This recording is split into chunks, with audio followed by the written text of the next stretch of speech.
We've seen it all. We've won a lot. We're Man United and we're never gonna stop. Bilbao, Pak.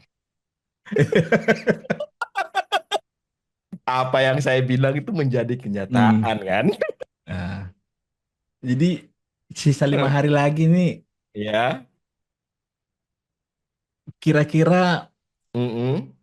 optimismemu sebesar apa nih?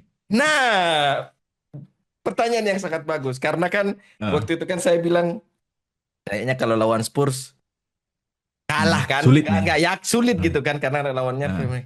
Tapi ada satu momen di minggu kemarin yang bikin hmm. saya tiba-tiba switch gitu. Ah, menang ini barang. Apa-apa itu? Momen apa itu? Spurs kalah sama Crystal Palace. Ah, Itu kalau pada saat pertandingan itu selesai. Waduh, hmm. selesai ini barang. Jadi yang di perempat final sampai Hmm. semifinal itu Mm-mm. aku masih skeptis. Oke. Aku masih Oh, Anda sekarang sudah ya terbuka pandangannya. jadi justru justru kalau aku lihat orang-orang tuh sebaliknya dengan cara pandangku kalau aku lihat ya. Jadi contoh Gimana kayak gimana? yang minggu lalu yang United kalah lawan West Ham United gitu kan. Ya kalah ya Eh, 2-0. Sebelumnya lawan Bournemouth atau Ya satu Brentford kosong. Eh, ya kan. ya ya Bournemouth Bournemouth. Ah, jadi di di pada saat kalah lawan West Ham kemarin itu aku nggak peduli gitu. Nggak pedulinya itu jadi beda dengan kalau sebelumnya kan aku bilang kan Amorim ini harus paham kalau tim yang dilatih ini United jangan ditinggalkan itu di Anunya, Premier League yes ya ya. walaupun misalnya musim ini sudah nggak ada lagi dikejar gitu Betul ya betul. kan karena ini bukan hanya sekedar main kemudian kalah menang berlalu begitu aja gitu kan. Ya kalau Ya tim papan tengah atau mediocre itu mungkin berlaku gitu. Tapi ini beda nih. United. Ini bukan hanya sekedar klub gitu kan. Ada brand yang dipertaruhkan gitu. 1 minggu terakhir ini dan sampai Eh, nanti malam lawan Chelsea, aku sudah iya. nggak peduli gitu. Eh, Justru aku ngeliat jago banget ya Mourinho ini sama United ini. Gue bilang mau kalah berapapun, justru jago banget ini mempermainkan ini demi Perasaan fans ya. demi final nanti di Bilbao gitu. Karena si Ernesto Valverde pun sampai mengakuin kan, Hmm. kebingungan mereka. Kok bisa mereka seklinis ini gitu loh. Udah nggak ada tuh dibahas masalah kartu merah. Iya. Udah nggak ada yang dibahas masalah kontroversi di pertandingan lawan Bilbao gitu. Mm. Tapi justru yang dibahas, kok bisa tim ini seperti ini gitu. Nah, di satu sisi juga kan, satu sisi yang sempat opini-opini di sosial media 1 minggu ini kan yang sempat Mm. ya nggak layak United ini Ya, masuk final gitu kan. betul betul betul. Lihat aja peringkatnya di Liga Domestik gitu. Yes, iya. Pasti fans Arsenal Nggak, itu yang bilang kan? itu dia. Justru justru ini yang apa ya? Aku kayak langsung terbalik 180 derajat gitu. Eh. Udah, nanti Chelsea sama Aston Villa Hmm. charity match gitu. Aku Ya. yakin sebenarnya karena tapi ini mungkin ada fans yang akan melihat berbanding terbalik dengan gayanya Amorim di press conference gitu. Hmm, hmm, hmm, hmm, hmm. Jadi setelah pertandingan kalah lawan Brentford lawan Bournemouth lawan West Ham gitu kan. Beberapa kali Amorim menegaskan Hmm. kalau misalnya eh, musim ini sangat buruk sekali gitu Hmm. di liga gitu kan dan Hmm. di apa disambungkan dengan pencapaian mereka di Europa League itu Yes. tidak akan ada Tidak akan memberikan makna mengubah. apa-apa Hmm. gitu Hmm. Hmm. dengan eh, musim yang buruk ini gitu. Justru Hmm. inilah Hmm. PR yang paling baik gitu, Yes. ya Akhirnya kan? ada yang memikirkan hal yang sama seperti yang Ini kupikirkan selama ini. ini PR yang memang yang paling ini sebenarnya bukan karena Arteta juga, tapi memang Arteta yang goblok juga nih. Udah timnya Enggak kalah, lagi. masih coba apa ya? Kalau misalnya satu match masih ada match berikutnya mau coba mempertahankan mentalitas pemainnya dengan memuji-muji gitu wajar gitu. Ini Enggak udah out lagi, loh, Pak. gitu kan? Jadi ini PR yang sangat brilian dari Amorim gitu untuk Hmm. apa ya? Jangan sampai misalnya skuadnya misalnya apa ya terlalu disinggung karena Amorim nggak pernah kayaknya di 2 minggu terakhir ini jarang dia menyinggung satu dua nama gitu tapi Ya. secara general kalau misalnya permainan di musim ini di liga memang tidak bagus gitu kan. Eh, Hmm. tapi kalau aku ngelihat sih Amorim itu bukan yang memang dia menginstruksikan melepas pertandingan di liga gitu. Dia tetap memberikan instruksi tapi tidak akan memaksakan kalau misalnya Bruno disuruh umpan ke kanan tapi dia ke kiri, dia nggak akan marahin gitu. Hmm. Tapi setidaknya dia sudah memberikan direction yang pas. Hmm. Kalau misalnya ternyata pemainnya memang pengen lepas aja, pengen terserah pemainnya seperti apa, karena memang secara pikiran juga mereka pemain kayaknya udah nggak di Liga Inggris Iya, gitu udah kan. nggak di liga. Tapi kayaknya Amorim dengan di press conference dia seperti itu masih tetap mengevaluasi secara in general timnya. Hmm. Artinya sebenarnya dia masih mendelivery satu instruksi, tapi dia tidak akan memaksakan keinginannya itu harus dilakukan pemainnya karena jangan sampai membebani pemain-pemainnya gitu. Karena kenapa aku bisa mengambil asumsi seperti itu? Justru kayaknya itulah yang bikin pemain United ini di Eropa itu Lepas. iya Hmm. masih bisa mendelivery kan. Hmm. Coba kalau misalnya kayak cara pemikiranku yang kemarin itu di liga udah aja jelek gitu kan. Gimana mau main di anu kan di Sociedad gitu lawan Sociedad gimana lawan Lyon gitu kan. Karena Iya. memang bukan hanya sekedar hasil yang paling beda ya, bukan hanya sekedar nggak pernah terkalahkan, bukan. Hmm. Tapi secara permainan gitu. Hmm. Walaupun Tetap ada catatannya. harus kita akuin ya, babak pertama lawan Bilbao di Old Trafford itu Ya. United diayam-ayamin gitu Oh kan. iya, iya. Itu Harus saya kita nonton akuin sendiri tuh, Pak. diayam-ayamin. Itu Iya kan? Anda tidak tahu reaksi orang di belakang saya itu udah fuck semua, Pak. Dia diayam-ayamin betul. Cuman disitulah yang jadi aku ngelihat Bruno bukan Bruno yang biasanya kalau United ketinggalan dia eh, Kayak mutung, emosionalnya nunduk. meluap-luap gitu kan. Ya, Hmm. kemudian melakukan pressing sembarangan. Tapi Mm-mm. tetap tenang dia, Mm-mm. nggak yang gerasa gerusuk gitu. Jadi Mm. ya memang hasil itu biasanya akan ada menggambarkan jalannya pertandingan. Tapi kalau misalnya di in game, secara visual kita bisa menilai seperti apa jalan pertandingan gitu. Pemain United lebih tenang walaupun misalnya sempat ketinggalan 0-1 gitu. Dan kalau misalnya kita ngelihat dari hasil akhir 4-1, bukan berarti juga menang mudah United karena Nah, permainan United baru dimulai pada saat menit menit 70 gitu 70, kan. iya menit 70 Iya baru kan? bagus mainnya pas Ahmad Mason Mount sama siapa lagi satu Hmm. Luke Shaw Luke Shaw gitu. dimainkan. Jadi pertandingan nanti malam lawan Chelsea dan nanti tapi Aston Villa sudah nanti setelah final gitu. Lawan Imagine. Chelsea nanti sih aku nggak akan ada ekspektasi apa-apa gitu. Hanya hanya yang paling aku khawatirkan sih jangan sampai Ada yang cedera. ada pemain kunci yang Hmm. cedera gitu. Itu Ya, sih yang paling ya, ya, paling betul, bahaya betul. sih kalau Betul, menurutku. betul. Ya, itu kan saya sudah sempat bilang kan di episode berapa episode sebelumnya, episode yang lalu atau Hmm. episode sebelumnya. Hmm. Ruben Amorim itu sedang menerapkan yang namanya art of deceiving, Pak. Seni tipu muslihat. Iya, iya. Jadi Tapi ya, hmm, tapi gimana pandanganmu atas statistik United lawan Tottenham di musim ini yang 3 kali 3 kali pertemuan kalah ya. semua? Itu bagian dari blueprintnya Amorim.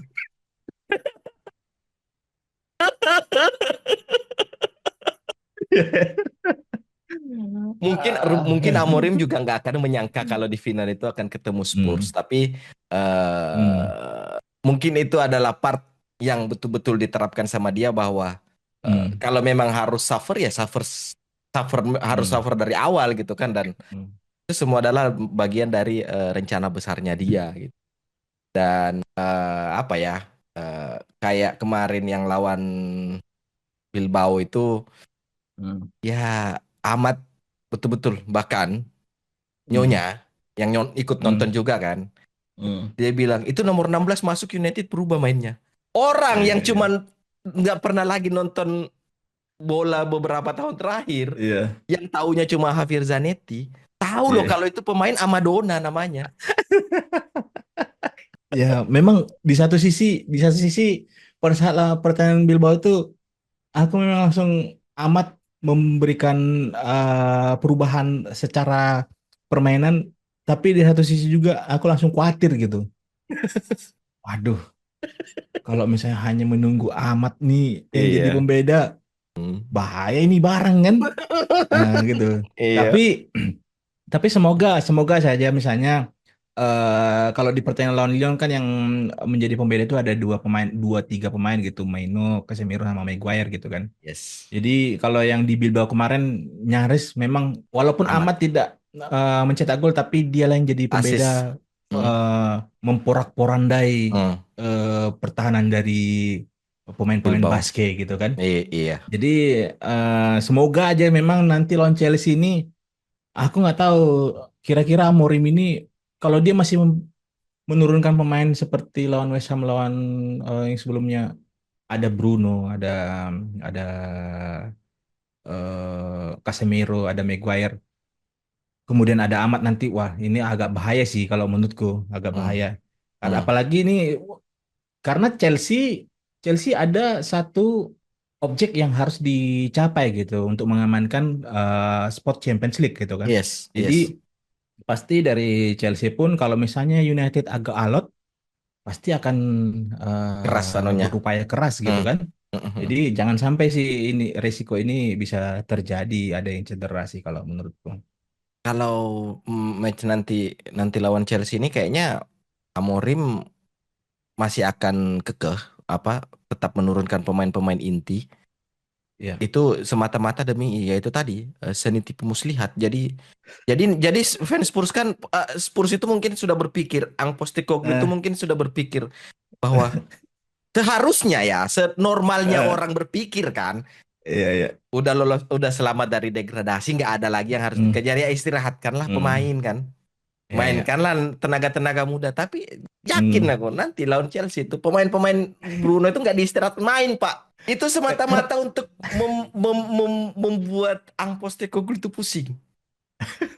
Tapi itu dia sudah ada korban satu, Lenioro gitu kan. Oh iya Yoro cedera. Lenioro menjadi salah satu pembeda pada saat laga Bilbao kemarin gitu Iya, kan. iya. Jadi aku nggak Tapi tahu ini tapi dia keluar dari stadionnya kan nggak pakai anu, nggak nggak pakai. pakai tongkat kan, nggak Iya, sebenarnya nggak pakai cuma biasa. crutch gitu. Mm-mm, mm-mm. Jadi ya semoga saja ini sih fake injury sih. Ya, Iya. dalam Seni art of the dal- deceiving, dalam Pak. tahap dalam kamuflase kan. Jadi Iya, makanya. Makanya itu dia. Dia tuh betul-betul kayaknya menerapkan, kayaknya di Hatam itu bukunya Amorim hmm, tentang Jose Mourinho kayaknya. Nggak tahu ya kamu melihat ini atau melihat hal yang sama seperti aku melihat kalau di press conference-nya Amorim ya. Kalau dulu kan Sir Alex itu selalu membentengi pemain kan hmm, dengan nggak menghakimi pemain di depan media hmm, dan segala macamnya. hmm, Nah, Amorim ini setiap kali dia ditanya soal kondisi tim, jawabannya itu selalu straightforward, tapi hmm, straightforwardnya itu selalu seolah-olah memancing wartawan, jurnalis hmm, untuk melontarkan pertanyaan lagi gitu, untuk semakin hmm, mencecar Amorim. Tapi Amorim itu kayak sudah mengantisipasi gitu loh, kalau hmm. jawab pertanyaan balik jurnalis ini akan seperti ini, dan dia selalu punya jawabannya gitu. Nah, ini Ya, menurutku ya, ini salah satu teknik yang tadi kamu bilang, PR yang bagus, ya, manajemennya Amorim ke media juga bagus, public speakingnya si kawan ini bagus banget serius. ya. Dan itu harus diaminin dengan juara. Oh, Nggak ada juara arti. Pak, juara yakin. Makanya pot kita ini judulnya Glory or Die. Glory, oke. Oh, padahal tadi saya mau Jadi bilang ini nggak ada. ada banner Arsenal. Jadi ini kalau misalnya di 6 bulan, dia Hmm. dari November dia kan. Ya November.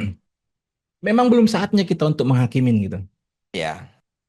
Tapi hal apapun yang dilakukan Amorim di 6 bulan ini, ya yang kecil bisa ditiadakan, tapi yang kecil bisa dibesarkan tergantung dengan hasil final gitu.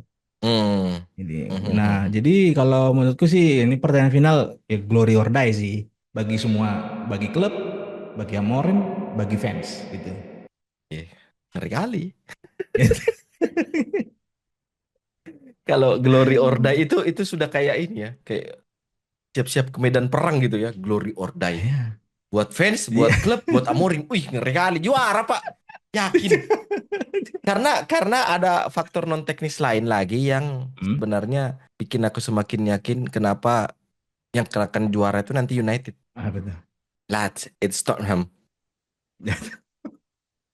Aku sih ada satu pemain yang aku nantikan benar-benar bisa eh, menghancurkan Spurs ini gitu.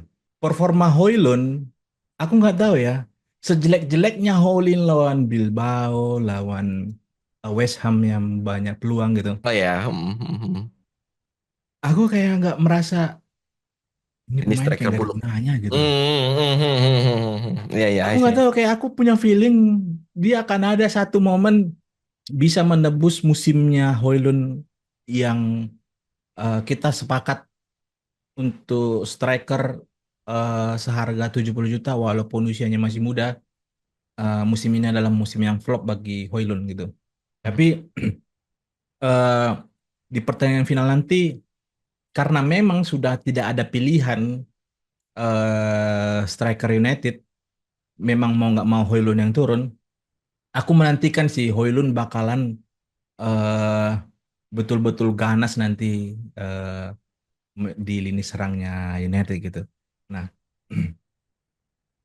ini sih kalau aku lihat karena memang ada 3 pemain kunci Spurs yang bakalan absen gitu. Ada Dejan Kulusevski, ada Madison, eh, Oh ya, Madison sama cedera ya. sama Berval. Bergvall gitu Hmm. kan.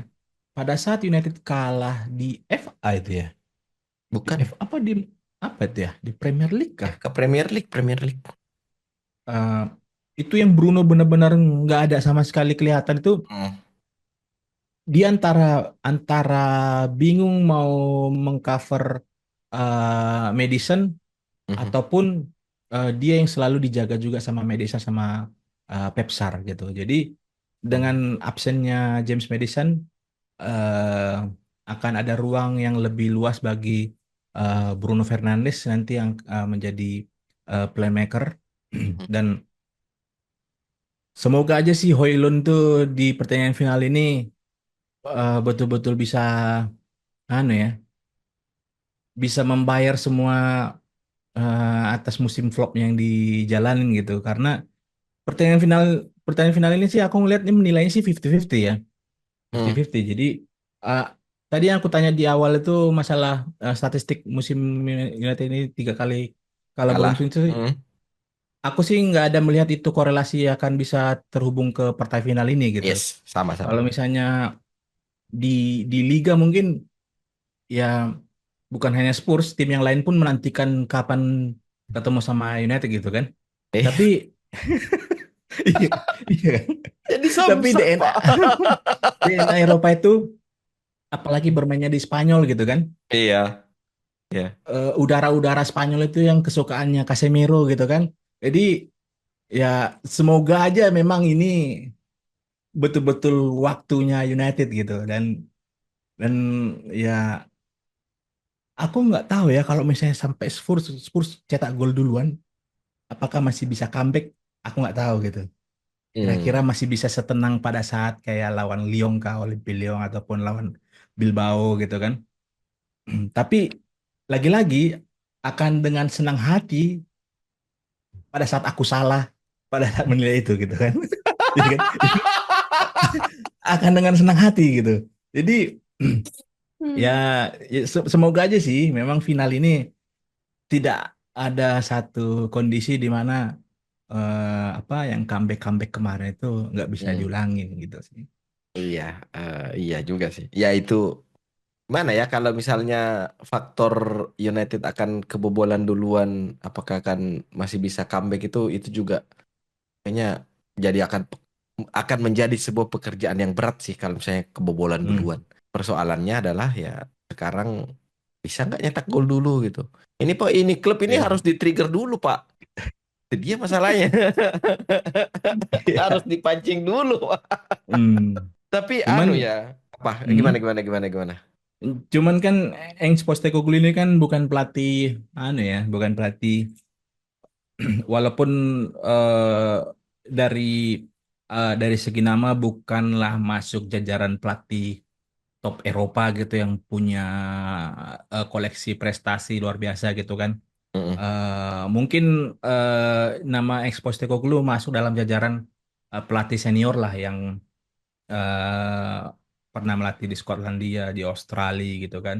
mhm, Mungkin banyak pengalaman non kepelatihan gitu. Tapi memang jangan sampai misalnya Amorim dan stafnya lalai dengan ya pemikiran-pemikiran boomer lah kan. Pelatih boomer nih lawannya nih kan. Nah, sementara hmm, Amorim mungkin akan dengan stafnya akan berkaca dengan pemikiran-pemikiran yang modern gitu. Kira-kira hmm, bagaimana nanti untuk manage permainan, kapan melakukan pergantian pemain gitu.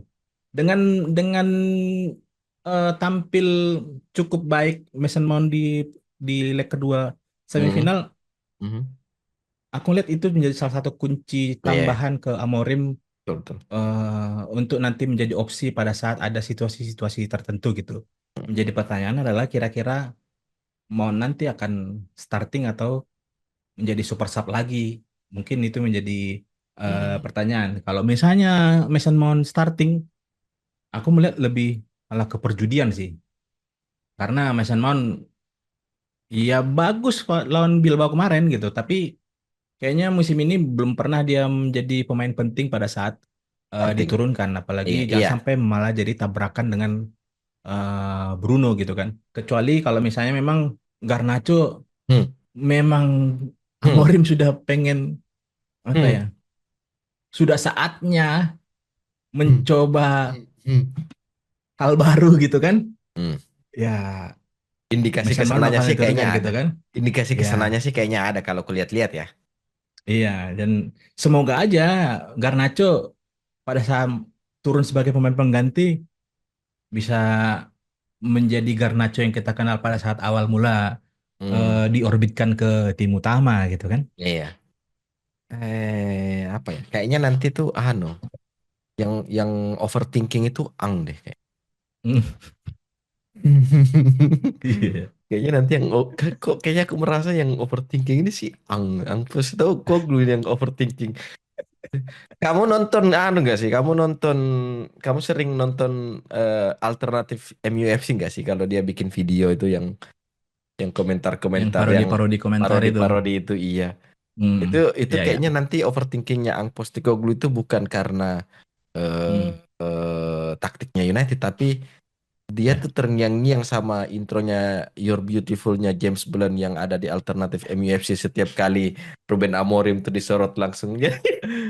Iya ya. Eh, tadi kamu nyebut soal Mason Mount. Hmm, Aku nggak tahu ya apakah tapi bisa juga sih karena kan identitas United itu kan seperti yang sudah aku bilang identitasnya itu adalah judi. Jadi ya kalau misalnya mau hmm, all in ya mainkan aja Mason Mount dari awal. Jangan hmm, seperti Bilbao. Nah, itu dia yang bikin bikin ang pusing tuh nanti ini seperti hmm. situasi-situasi kayak gini. Ini siapa yang diturunkan? Garnacho kah? Mason Ya. Mount kah? Satu satu pemain lagi yang kayaknya bisa bikin Ang Postecoglou ini pusing dan sempat Hmm, jadi perdebatan di sosial media. hmm, Ada yang bilang kalau Kobbie Mainoo itu seharusnya hmm, di usianya yang sekarang lebih hmm, memperdalam ilmunya sebagai nomor 6 deep hmm, lying playmaker, hmm, regista dan semacamnya. Tapi di hmm, eranya Ruben Amorim beberapa kali Kobbie Mainoo diturunkan nggak di nomor 6 tapi nomor 8 bahkan kadang jadi nomor 10 juga. Hmm. Ini kamu sebagai fans United melihat ini Hmm. sebagai sebuah kemunduran kah di karir Hmm. perkembangan karirnya Kobe Mainu atau justru ini menjadi salah satu senjata yang disembunyikan sama Ruben Amorim? Sebenarnya kalau kemunduran sih enggak ya. Cuman kalau aku ngelihat memang antara Maino dengan Amorim ini dalam proses pembelajaran di mana posisi yang Hmm, paling tepat idealnya. untuk Maino gitu. Karena memang di awal-awal kita ngelihat Kobe Maino di United itu lebih sering ditempatkan di sekitaran tengah lingkaran lapangan kan. Entah itu nomor 6 kah atau nomor 8 gitu kan. Tapi syukurnya sih Amorim kayak yang aku lihat ya, Maino tuh sangat sangat jelek melakukan pressing gitu ataupun man to man marking gitu. Karena faktor dari physicality-nya juga yang kurang ya bisa dibilang dianggap kecil lah gitu kan.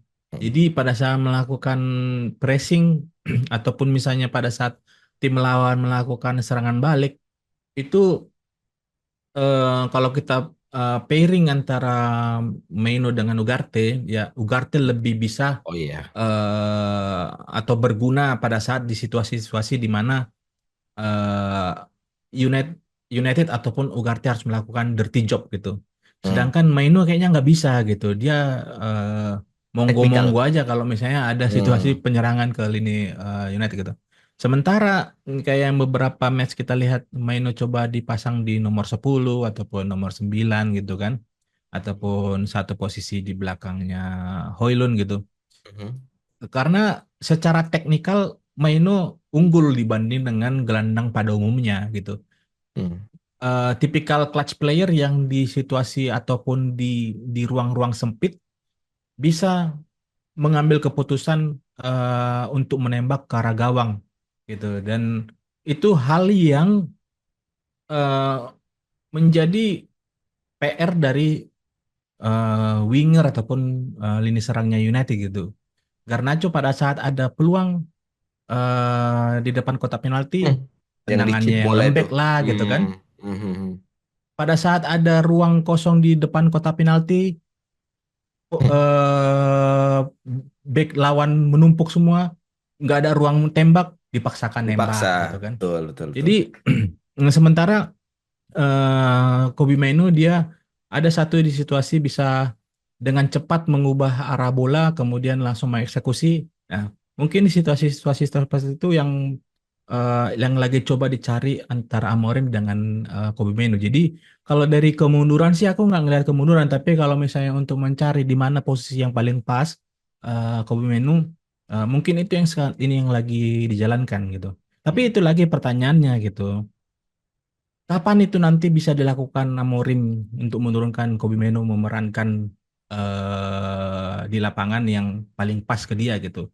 Karena kayaknya kalau aku lihat Kobe Menu dimainkan dari menit awal, tipikal dia clutch player itu kayaknya memang faktor karena stamina ya, karena masih muda gitu. Jadi eh, apa nafasnya masih inilah masih kelihatan banget kalau misalnya udah lari ngejar bola tuh kayak nggak melakukan pressing kayak Garnacho. Kalau misalnya melakukan track back itu Garnacho yang lebih bagus gitu, lebih Betul, lebih ngotot gitu kan. betul.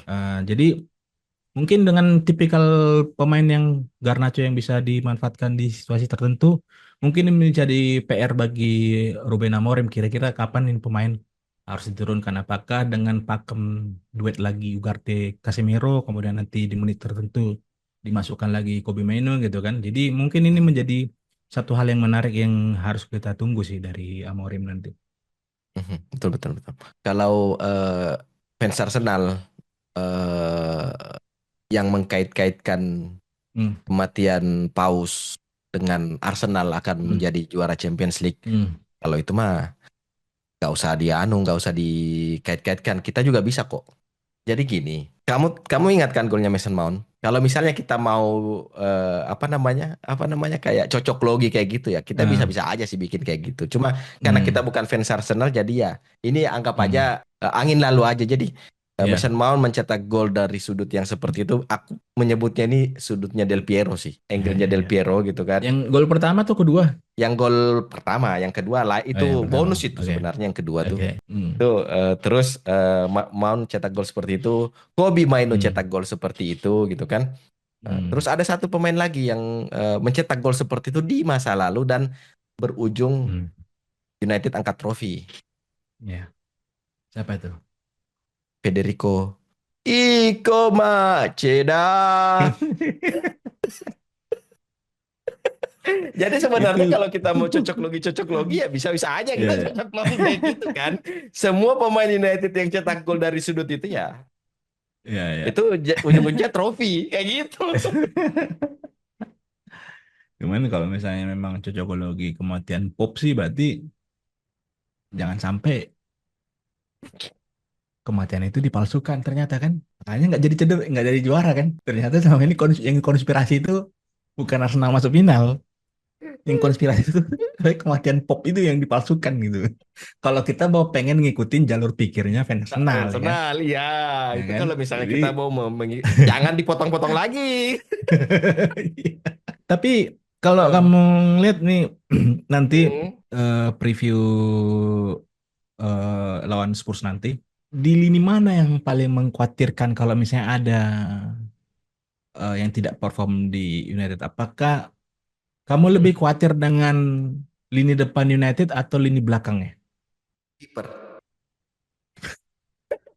Aku nggak khawatir dengan lini belakang yang dikomandoi sama Harry Maguire, nggak. Aku nggak khawatir. Hmm, Harry Maguire, siapa Mazraoui, terus ya, kayaknya Delik kemarin main kan iya. Tapi nanti babak malam kedua. dia masih Oh cedera, masih masih masih cedera cedera dia. ya. Heeh. Iya, aku nggak khawatir dengan itu. Terlepas dari orang yang masih menganggap mungkin Harry Maguire ini kadang, ya Harry Maguire ini juga apa ya? Hmm. Winger dia ini aslinya pemain serba bisa kok.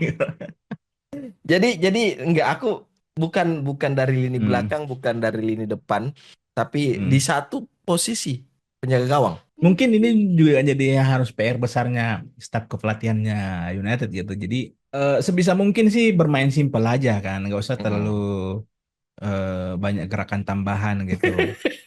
Gerakan tambahan. Iya, Jadi nggak usah aneh-aneh gerakan tambahannya nggak usah. kayak yang golnya Bilbao itu, Nah aku ya, jadi karena aku tahu kamu di stadion kan, aku di TV bisa ngeliat replay. Kok bisa kiper profesional begini loh, situasi dia mau seperti dua itu pakai tangan dua kan? tangan? Aku Iya. lihat dari meskipun memang aku di sisi seberangnya kan, tapi aku Eh, lihat kok di itu Onana, ya ampun, itu kenapa ada kiper? Kayaknya kita pernah bahas kan di Mendy beberapa tuh. apa? Yang Mendy awal-awal di Chelsea kayak gitu dia. Iya, Pak, maksudnya yang kenapa? kiper Chelsea. Iya, maksudnya kenapa Eh, kenapa ada kiper yang nggak bisa full hmm, full stretch gitu loh? full stretch. De Gea itu nggak akan ditangkap kayak gitu sama dia, Pak. Itu Iya. entah ditangkap pakai tangan kirinya kah, pokoknya yang Eh, membuat badannya menjadi lebih banyak. Mana pakai dua hmm. tangan dan kulihat lagi di video. Kampret betulan dua tangan.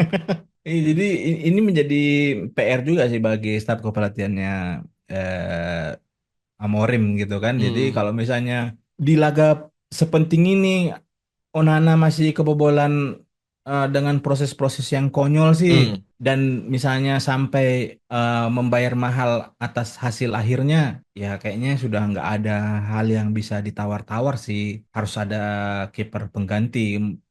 Mau misalnya dibilang dengan biaya tebusan yang mahal dari Inter Milan 45-50 juta musim lalu sih, ya satu musim terakhir ini ataupun dua musim ini sudah berlalu, ya musim depan hmm. harus ada perbaikan gitu kan. Jadi Betul, betul. ini pertandingan penting yang menentukan walaupun dibilang Amorim nggak akan mengubah apa hasil dari musim ini, tapi tetap aja yang namanya angkat piala harus angkat piala gitu kan. Betul, betul. Nggak ada Apalagi lawannya istilahnya kalau Spurs. iya. Ini memang betul-betul hasilnya ini akan menentukan kepala siapa yang tegak pulang ke Inggris gitu kan. Dan masa bodoh dengan musim yang sudah berlalu di liga Betul, kan. betul, betul, Jadi betul. Mm-mm. ini pertandingan mungkin mungkin bagiku pribadi ya, bahkan di yang 2017 yang juara Mourinho, Eropa, kayak ini Mourinho. Mm-mm. ya ini kayaknya pertandingan yang paling penting di 10 tahun terakhir Yes, yang aku nonton United sepakat, gitu kan. sepakat, sepakat, sepakat, Jadi, kalau sepakat. misalnya di pertandingan-pertandingan yang lain kayak misalnya lawan City yang menang FA Cup gitu kan. Kalau kalah ya udahlah nggak apa-apa gitu kan, memang Iya. City lagi superior gitu kan, ternyata Mm. menang gitu kan, ya nggak apa-apa. Mm-mm. Tapi kalau ini kayaknya udah nggak ada tawar-tawaran Pak, nggak ada tawar-tawaran gitu. Jadi Menang atau menang adalah harga mati, Pak. iya, menang harga mati gitu. Faktor Onana ini serius. Jangan-jangan ya, jangan-jangan. Kemarin pas kalah sama 4 dua yang kalah 2-0 sama yang West turun Ham, pas West Ham itu siapa? Bayindir atau Onana? Bayindir, Jangan-jangan itu nanti, Bayindir. jangan-jangan itu nanti Hmm. Bayindir yang diturunkan, Pak. Sebenarnya kalau di antara Wayu Onana dengan Bayindir, walaupun sama-sama anu ya, Eh, sama-sama mengkhawatirkan gitu, mm-mm, mm. aku lebih percaya diri Bayindir Bayindir. melakukan kesalahan lebih sedikit gitu. Bukan berarti Bayindirnya lebih jago, bukan gitu. Tapi Onana lebih buruk. Onana yang lebih buruk gitu. Jadi jadi kayak awal-awal yang Onana datang kan, Eh, yang kita sempat beberapa kali, yang dia pertandingan ah. pertama atau kedua tuh yang kebobolan dari tengah lapangan. Iya ya, Pertandingan ya. pertamanya kan, Lawan lawan pertandingan pertama lawan Brentford kalau nggak salah itu. itu itu aku sempat bilang pas kita podcast, Hmm, kalau hmm, aku ngelihat hmm, Jordan Pickford yang kalau dia melakukan tepisan itu berlebihan gayanya, hmm, ini lebih hmm, berlebihan lagi gayanya gitu. Kayak kayak apa ya? Kayak kiper amatir yang hmm. tarkam-tarkam yang supaya kelihatan kerja gitu kan. Supaya kelihatan kayak anu, buang badan jauh-jauh gitu kan. Terus apa, menggoyangkan badannya atau membanting badannya ke tanah Seolah-olah supaya ya, kelihatan. Iya. seolah-olah. Iya, iya. Jadi ya, memang ya aku nggak tahu sejauh ini sih, memang belum pernah kayak ngelihat performa Onana itu ada progres peningkatan gitu. Hmm, Masalah kesalahan-kesalahan minor gitu. Jadi entah memang ini staf kepelatihan United yang memang merasa tidak cocok dengan Onana sehingga apa yang dibiarkan gitu diinginkan itu aja. Hmm, iya dibiarkan gitu kan. Semoga aja sih, memang harus dipaham, semua paham ini pertandingan final yang harus dimenangkan sih. hmm, Nggak ada istilah lagi misalnya ada orang yang tidak enak gitu kan, atau misalnya segan, ataupun misalnya ada yang tidak mendengarkan gitu. Jadi hmm. itu sih harus dibuang jauh-jauh sih. Nanti musim depan mau bego lagi nggak apa-apa lah gitu. Musim depan mau bego lagi nggak apa-apa. Tapi jual Onana dulu. Karena menurutku pribadi ya, kalau fans Arsenal yang musim ini bahkan belum berakhir Kena sudah lagi, bercita-cita kena lagi. untuk bersaing juara gitu kan. Aku misalnya United juara Europa League musim ini, musim depan masih seburuk ini seperti musim ini, nggak apa-apa, nggak apa-apa. Jadi mau misalnya peringkat 16 bodo amat gitu kan, peringkat 15 bodo amat gitu. Yang penting juara. Karena menurutku nggak fair kalau misalnya dibilang hasil buruknya United musim ini Mm-mm. adalah karena kepala batunya Ruben Amorim Oh memaksakan ya, formasinya ya. pakemnya dia gitu Iya kan. ya, betul-betul Nah, ya ya. sementara pemainnya udah Gak bukan cocok. pemain pilihannya dia, tapi nggak bisa Hmm. menjalankan anu, tapi masih kepala batu. Kalau menurutku nggak fair kalau misalnya dia mau dihakimin, karena kalau misalnya kita mau tarik secara struktural, ini rentetan buruk ini ya hasil dari keputusan manajemen gitu. Betul, betul. Mengganti pelatih di pertengahan musim, Belum bahkan pertengahan musim. iya, bahkan jendela transfer yang dijalani Amorim cuman bisa mendatangkan Patrick Dorgu Patrick gitu kan. Dorgu. Iya, iya. Jadi menurutku sih nggak fair kalau misalnya Amorim menjadi kambing hitam dari raihan buruknya Betul. United ini gitu. Apalagi yang kita sempat kaget ternyata Amorim hanya dikontrak 2,5 tahun. Iya. Ya memang itu waktu yang pas lah, mungkin nanti di tahun ke Hmm. Kedua. 2 tahun lagi nanti mungkin yang harus Hmm. kita bisa menilai kira-kira memang Amorim masih layak nggak menjadi nahkoda dari United sih. Onana ini dikutuk sih sebenarnya kalau menurutku ya. Hmm? Kena kutuk karena dia Ah, sudah sosokan marahin hmm. Maguire, Pak. Ah, yang awal-awal ya. Awal-awal. Nah, kena kutuk di Ah, situ dia tuh. Nah, itu sesumbar hmm, sok-sokan. Woi, saya nih hmm. finalis Champions League nih. Lu siapa? Eh, Eh, walaupun sebenarnya pada saat awal itu di masa itu kita ada di pihaknya Onana ya, iya, iya, iya, betul. karena kita Maafkan merasa saya Harry bangga. Maguire. Memang mentalitas Harry Maguire ini, Nggak ada, bukan kaleng-kaleng, Pak. iya Serius. bukan kaleng-kaleng. Bukan kaleng-kaleng, Pak. Asli. Salut saya. Nggak, saya sampai sampai nggak habis pikir. Kok bisa saya suka Eh, sama ini pemain sekarang? Dalam artian sukanya bukan karena nggak ada yang lebih bagus.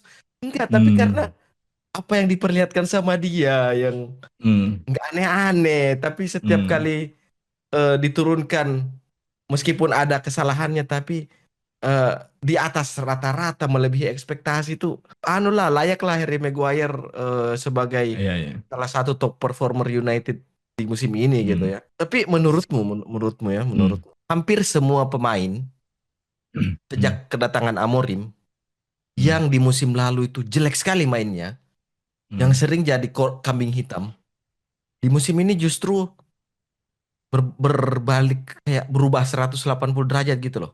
Mulai dari Casemiro, hmm, Christian Eriksen gak usah kita hitung lah ya karena ini pemain memang udahlah habislah sudah ini pemain. hmm, Casemiro terus siapa, Harry Maguire, Mason Mount hmm, meskipun cedera gitu, hmm. Amad Diallo. Kamu melihat gak sih kalau sebenarnya United itu progresnya ada dan yang dilakukan Amorim itu memang menghilangkan benalu-benalu yang menggerogoti klub ini gitu loh. Kalau menurutku memang apa yang dia bilang dia tim ini harus suffer Cover. dulu, Hmm. itu kayaknya memang dia mau coba. Mencari pemain Jadi yang ini kah, yang siapa yang betul-betul mengamalkan ininya dia kah? iya, jadi walaupun misalnya hasilnya buruk kan, jadi memang Hmm. korelasinya suffer itu ya memang konsekuensi hasil akhir lah mungkin kan. Iya Cuman ya. dia kayaknya mau coba mau susun puzzle-puzzle yang kemarin berantakan ini gitu. Jadi Hmm. satu-satu coba disusun kan. Yang sebenarnya yang paling kelihatan itu walaupun misalnya ini agak agak pro kontra ya. Hmm. Case-nya Garnacho itu, Garnacho itu misalnya pas aku lihat statistik individualnya dia Banyak golnya Pak. banyak kontribusi gol asisnya kan. Hmm. Hmm, hmm, hmm, hmm. Nah, tapi pada saat di in game kita selalu uring-uringan kan ngelihat dengan gaya permainannya dia kan. Uring-uringan gitu. Valid, valid, Jadi valid, valid. jadi Betul, betul, betul. jadi yang aku pikir-pikirkan kan, Hmm. kok bisa ya Garnacho ternyata banyak gol asisnya gitu. Tapi kalau kita nonton kayak Bobok pengen sekali nih maki-maki orang. terus kan. Iya, iya, iya. Nah, ternyata kalau menurutku ya, Heeh. kayaknya karena kita yang terlalu overrated dia Overreactive. gitu. Hmm. Over ekspektasi kita gitu kan. Tapi Hmm. ini terbantu dengan memang musim-musim sebelumnya nggak sesering ini Garnacho main di zaman kayak di zamannya Amorim ini gitu. Oke, Karena oke, memang sudah nggak ada Rashford lagi, udah nggak ada Jadon Sancho lagi gitu kan, udah nggak oke, ada Anthony lagi. Jadi memang oke. yang sebelumnya dari 5 pertandingan hanya 1-2 match dia main. Hmm. Jadi di momen-momen dia inkonsistensi itu akan hilang. Misalnya match ini dia konsisten bagus nih, match berikutnya kan belum tentu main. Tuh, Sementara oh, di match oke. di zamannya Mourinho ini Terlalu main bagus dia. satu pertandingan selalu main, akan Hmm. kelihatan tuh bobroknya tuh kan. Nah, tapi karena memang quantity minutes play-nya banyak, makanya jadi kayak Terekspos itu ternyata yang banyak juga kalau di bapuk-bapuknya. iya Iya, itu. iya, Jadi iya. eh, kayaknya karena memang ekspektasi fans yang harus di manage nih supaya Garnacho itu masih pemain muda yang memang mungkin bisa dibilang ya Amorim itu mengeksploitasi Garnacho juga karena memang dia terus yang Iya, main kan, iya, nggak betul. ada pilihan lain gitu. Hmm. Jadi memang masalahnya karena ya pemain muda inkonsistensi yang menjadi selalu jadi kayak penyakitnya pemain muda ya. Pada saat di in game makanya kita selalu uring-uringan gitu. Jadi apakah nanti misalnya Garnacho akan berprogres jadi pemain yang lebih dewasa ataupun yang lebih wise dalam mengambil keputusan di in game? Hmm. Ya mungkin musim depan yang akan kita lihat lagi nanti perkembangannya. PR berikutnya adalah apakah dalam berprogres itu akan seperti tahap seperti ini yang dia terus dimainkan kan? Diturunkan. Hmm. Atau ada nanti kompetitornya atau mungkin mentor kah atau misalnya yang bisa jadi ganti-ganti dengan dia gitu. Mungkin itu menjadi salah satu faktor yang menentukan dalam progres perkembangannya Garnacho. Idealnya sih harus ada kompetitor ya. Nggak kayak nggak kayak nggak kayak sekarang yang kompetitornya nggak ada. Kalau kayaknya Iya, dulu di era Sir Alex itu yang betul-betul nggak ada kompetitornya itu cuma Patrice Evra deh kayaknya. iya, iya, iya, Ya kan? iya. Untungnya Evra perform Pak, Ah, meskipun ya ada juga sih beberapa momen yang dia bapuk sekali, tapi iya. perform. Tapi Hmm, ya memang harus ada kompetitor sih. Eh, hmm, apa ya? Tadi kamu nyebut satu nama Anthony Dos Santos. Wih, keren kali sih kawan ini bisa jadi pemain pertama yang dapat gelar Conference League sama Europa League di waktu yang bersamaan, Pak. Bahaya ini anggota nih. Tapi singkat aja. hmm, Menurutmu si Anthony ini dengan dia hmm, main di Real Betis gitu, hmm, perform, bawa Betis ke hmm, final. Dan hmm, kemudian di press conference itu Amorim bilang, hmm, ya pemain yang dipinjam itu nanti akan kembali juga. Jangan ditelan mentah-mentah itu omongannya Amorim. hmm, Iya, mereka memang akan pulang, akan kembali, tapi angkat koper lagi pergi itu. Nah, yang masih tanda tanya ini sebenarnya aku Anthony sih nggak tahu hmm, apakah memang dia akan jadi kompetitornya Amat hmm, ataukah ini akan jadi akan dijadikan anu apa pundi-pundi buat menambah finansial klub di hmm. musim panas. Kalau menurutku sih nggak bakalan berseragam United lagi ya, karena untuk singkatnya sih kayaknya kalau kita pengen menyebut nama pemain Brazil yang bisa bersinar di Liga Inggris sih agak susah gitu. Iya, Jadi memang ini sebenarnya bukan salahnya Anthony. Anthony gitu, Bukan, bukan. karena Mm, memang budaya sepak bolanya yang nggak cocok dengan yes, style of play-nya Anthony. Jadi betul. memang kalau misalnya dia akhirnya bisa apa berkontribusi dan membawa Real Betis ke final Conference League itu kayaknya nggak ada yang bakalan pernah memprediksi itu, Ya. nggak ada yang bakalan Mm, pernah. Tapi mm, memang cocoknya dia memang kayak sepak bola di Spanyol misalnya kan. ya. Tapi di Liga Inggris yang memang apa ya, yang dibilang orang kan kenapa ada yang lebih memilih Liga Spanyol itu lebih bagus karena dinilai lebih teknikal gitu, lebih Mm. permainannya itu lebih teratur gitu. Betul, betul, betul. Sedangkan kalau Liga Inggris itu mungkin kalau pakai kasarnya itu Tiba segala sudah jenis segala iya, segala jenis filosofi ada. dengan mudah gampang terswitch gitu kan. Betul, betul, betul. Sementara pemain-pemain yang dari Brazil yang butuh ruang, butuh Mm, waktu mm, untuk misalnya apa mengolah bola itu nggak bisa di Liga Inggris gitu karena mungkin gaya permainan yang terlalu cepat gitu kan. iya. Sementara pemain Brazil butuh ruang gitu kan. Jadi kayaknya akan kecil kemungkinan sih Anthony bakalan berseragam United lagi sih. Jadi sebelum kita tutup Mm-mm. eh, Champions League dengan Europa League gimana prediksimu? Loh, itu sudah sudah dituliskan itu sudah ada nubuatnya beberapa waktu yang lalu kalau kita akan mengadakan taping bersama dengan Falco di UEFA Super Cup Internazionale versus Man United. Nah, jadi itu ya. Ah, Jadi masih ada 2 menit lagi kan. oke, ya, ya. Kenapa aku tadi bilang nih glory or die, Mm-mm. juara Europa League, masuk Champions League, Oke, juara main cup. eh, Super Cup gitu kan. Mm-mm, ya. Kita akan dengan tegak menghadapi musim kan. Sementara Arsenal yang air matanya belum kering kalah lawan Barcelona sudah jumawa gitu. Sementara karpet di Anfield yang belum digulung habis mereka guard of honor. Iya, iya, Mereka iya. sudah jumawa juga untuk menghadapi musim gitu. Itu itu kalau misalnya United bisa juara, wah itu dengan senang hati melihat mereka eh, membilang kalau musimnya mereka lebih baik gitu. Jadi memang ini harus dicamkan baik-baik oleh Amorim kalau pertandingan harus dimenangkan sih. Sebuah penutup yang sangat sangat sangat sangat sangat sangat sempurna. Kalau dulu kita mengenal In Jose we trust atau In Moyes we trust, Iya. sekarang In Ruben we trust. Sampai ketemu di episode berikutnya. Pada saat United menjuara Europa League, kita akan melakukan tapping sehari setelahnya. See you on the next episode. In Ruben we trust.